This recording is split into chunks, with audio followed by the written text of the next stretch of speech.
Friends, मैं ये नहीं कहूँगा कि गीता कितना उपयोगी है, क्योंकि ये बताना सूर्य को दीपक दिखाने के बराबर है। पिछले 5158 वर्ष से गीता वो ऊर्जा है जो लगातार मनुष्य के बौद्धिक, आध्यात्मिक, व्यवसायिक, शैक्षणिक हर क्षेत्र को प्रकाशित करते आ रही है। आज ही के दिन कुरुक्षेत्र के मैदान में श्री कृष्ण जी से कृष्ण ने गीता का पाठ सुना था, गीता का ज्ञान प्राप्त किया था। आज हम गीता जयंती के 5158वां जयंती मना रहे हैं। आज मैं गीता के कुछ बहुमूल्य 5 वो श्लोक लेकर के आया हूं जो हम सभी के जीवन को बदल सकते हैं। फ्रेंड्स, श्री कृष्ण तो ज्ञानी थे, उन्होंने ज्ञान दिया, लेकिन उनके ज्ञान के साथ साथ अर्जुन के भी जिज्ञासा के लिए हम उन्हें प्रणाम और धन्यवाद अदा करते हैं कि अर्जुन ने कुछ इस तरह से प्रश्न किए कि वो आज 5000 वर्ष बाद भी ऐसा लगता है मानो हमारे ही जीवन के समस्याओं से जुड़ी बातों को उन्होंने कृष्ण के साथ चर्चा की और उसके उपाय ढूंढे। वैज्ञानिक संभवतः किसी एक धार्मिक पुस्तक पे आके अगर रुक जाते हो, फुल स्टॉप लग जाता हो, तो वो गीता है। हमारे राष्ट्र के सबसे बड़े वैज्ञानिक डॉक्टर एपीजे अब्दुल कलाम जी का भी स्टेटमेंट था कि गीता के अंदर हर वैज्ञानिक शक्ति और ज्ञान छिपी हुई है। मैं उसी गीता से 5 श्लोक लेकर के आया हूं जो हमारे जीवन में बड़ा प्रभाव रखती है। डेफिनेटली हमारे जीवन में हम सभी फ्रेंड्स, मैं उन 5 श्लोकों को जो सफलता के लिए सूत्रधारक साबित हो सकती है, जो मैंने गीता से लिया, मैं आपके साथ शेयर करना चाहता हूं। और ये मेरा पहला प्रयास है गीता पाठ का, तो इसमें त्रुटि होना निश्चित है, लगभग त्रुटि होगी, पर मैं कोशिश कर रहा हूं इसे त्रुटि रहित पढ़ सकूं। श्लोक नंबर 1, हतो वा प्राप्यसि स्वर्गम जित्वा वा भुक्ष्यसे महिम तस्मात् उत्तिष्ठ कौन्तेय युद्धाय कृतनिश्चय। अर्थात हे कौन्तेय, हे अर्जुन, उठो। और सफलता की ओर जाने के लिए जो पहला चरण है वो है अपने डर को भगाना। अपने डर से जब तक हम लड़ नहीं सकते तब तक हम सफलता की ओर जा ही नहीं सकते। कृष्ण का पहला स्टेप है। श्लोक नंबर 2, ध्यायतो विश्याना पुंसः संगस्ते पुष्पजायते संगात संजायते कामः कामात् क्रोधो अभिजायते। अर्थात विषय, वस्तु या अपने लक्ष्य के प्रति अति लगाव का होना भी हमारे सफलता के लिए बाधक बनता है। अति लगाव से हमें बचना चाहिए, और अगर लक्ष्य की ओर चलना है तो हमें इस अति लगाव से बचना चाहिए। अगला श्लोक है, अज्ञश्चा श्रद्धानश्च संस्यात्मा विनश्यति नायम लोकोस्ति न परो न सुखम संस्यात्मना।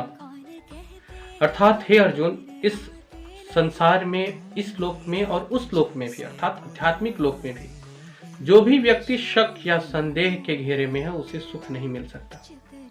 इसलिए अगर अपने लक्ष्य को पाना है, अपने सफलता को पाना है, तो पहला यहां से भी हम स्टार्ट कर सकते हैं। हालांकि ये मेरे पिकिंग में 3rd नंबर श्लोक थे कि हमें संशय से लड़ना होगा, हमें अपने संशय से दूर होना होगा, और हमारा जो इरादा हो उसमें असफलता का संशय मात्र भी ना रहे। श्लोक नंबर 2, क्रोधात् भवति सम्मोह सम्मोहात् स्मृति विभ्रम स्मृति संसा बुद्धि धनाशो बुद्धि नाशात् प्रणश्यति। अर्थात हे अर्जुन, क्रोध बुद्धि को विभ्रमित कर देती है और फिर बुद्धि पूरे आपके लक्ष्य को विभ्रमित कर देती है। इसका मतलब कृष्ण ये कहना चाह रहे हैं कि अगर हमें अपने लक्ष्य की तरफ आगे बढ़ना है तो एक शांत मन और मस्तिष्क का होना अति आवश्यक है। क्रोध या इस तरह के किसी भी प्रयास के साथ हम अपने लक्ष्य के करीब नहीं जा सकते। और अंतिम एक लाइन, जो अंतिम लास्ट 5वां श्लोक जो गीता का मूल श्लोक है, जो हम सभी के जीवन पे एक बराबर लागू होता है, कर्मण्यवाधिकारस्ते मां फलेषु कदाचन मां कर्मफल हेतुर्भुमा ते संगस्त्व कर्मणि। अर्थात हे अर्जुन, तुम्हारे पास केवल कर्म करने का अधिकार है। तो इतना ज्यादा उत्साहित हो जाना या इतना ज्यादा निश्चित हो जाना कि तुम कर्म को करके लक्ष्य को पा चुके हो, ये भी हमारे लक्ष्य के लिए बाधक होता है। हमें बस अपने कर्म को ईमानदारी से करते जाना है।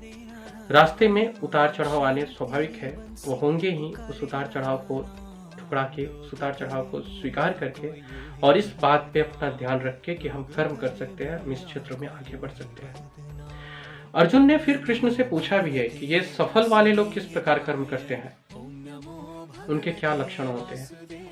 कृष्ण इसका वर्णन करते हुए कहते हैं कि जहां वायु का तेज झोंका नहीं हो और वहां जो दीप जल रहा है वो जितना स्थिर रहती है उसकी बाती, अगर व्यक्ति उतना स्थिर हो जाए तो मान लो कि वो सफलता के लिए लड़ रहा है और वहीं रियल मायने में योद्धा है। आज गीता एकादशी के दिन जहां हम सभी लोग श्री कृष्ण को धन्यवाद अर्पित करते हैं, वहां उनसे भी ज्यादा धन्यवाद के पात्र अर्जुन हैं, जिन्हें इतनी जिज्ञासा हुई कि वो 5000 वर्ष बाद भी हमारे मन के अंदर आने वाले प्रश्न को श्री हरि से पूछ लिया।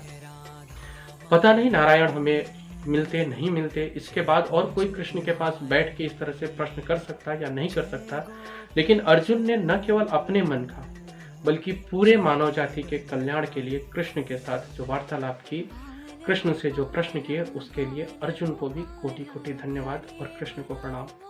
इस उम्मीद के साथ कि मेरा यह प्रयास आपको अच्छा लगा होगा।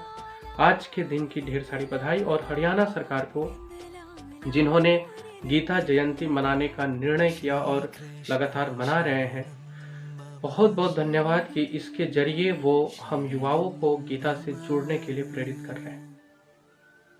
गीता धर्म, संस्कृति और यहाँ तक कि देश के अंदर भी बांधे जाने वाली विषय नहीं है। तभी तो अमेरिका ऑक्सफोर्ड भी गीता को अपने यहाँ शामिल की है, अपने यहाँ पढ़ाती है। गीता मानव जाति के कल्याण के लिए है।